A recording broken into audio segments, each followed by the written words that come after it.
Alors, avec qui nous sommes? Albéric. Albéric. Bonjour Pascal. Albéric, professeur. Vous êtes professeur de quoi? Alors, professeur de civique et d'histoire-géographie, mais surtout chef d'établissement, et j'ai eu le plaisir de diriger du primaire et du collège. Bon, Voilà. est-ce que vous êtes privé? C'est privé ou public? Alors, pour l'instant, j'étais dans du privé hors contrat, j'étais dans du privé sous contrat, et j'ai aussi récupéré dans ce qu'on appelle le dispositif relais tous les élèves du public. Je travaillais avec le public pendant plus de 2 ans, et là, effectivement, l'orthographe était catastrophique. Bon, il n'y a pas de fatalité. Enfin, l'orthographe, c'est... Même les jeunes gens aujourd'hui, quand j'en rencontre 23-24, qui me disent, je sais pas, j'ai envie de dire, prends un Becherel plutôt que scroller toute la journée sur ton smartphone. Prends un Becherel si tu as des soucis. Albéric.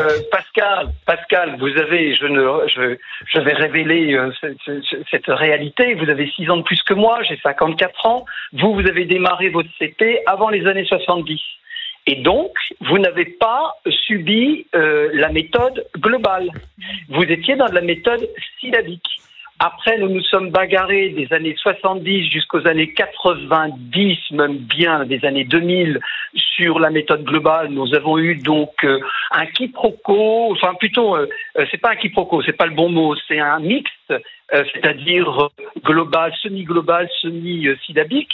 Et les professeurs, aujourd'hui, les parents de nos enfants qui écrivent mal, sont eux-mêmes des victimes d'un enseignement de français absolument catastrophique, où il y a eu une épuration terrible. Mais je crois que pardonnez-moi, j'avais l'impression que cette prise de conscience s'était produite il y a déjà plusieurs années, et qu'aujourd'hui on était revenu à une méthode ancienne, parce qu'il n'y a pas de fatalité. Pendant des années, on a eu la meilleure école au monde.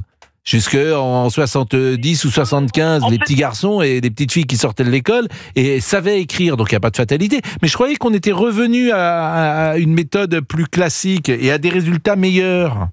C'est très discutable. Lisa, qui est venue sur le plateau il y a quelques jours, le disait elle-même. Nous avons l'impression d'enseigner finalement une pédagogie avec la méthode syllabique, mais en fait, c'est pas vrai.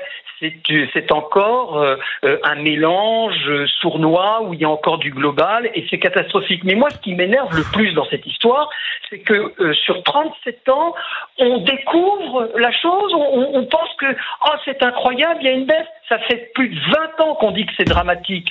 Ça fait plus de 20 ans qu'on dit que c'est une catastrophe, et dans le primaire comme dans le collège. On a eu cette option dans les établissements, je dirais, plus en situation de souffrance, des solutions de CP avec 12 élèves pour l'effectif. Cela ne suffit pas si on n'a pas le bon matériel.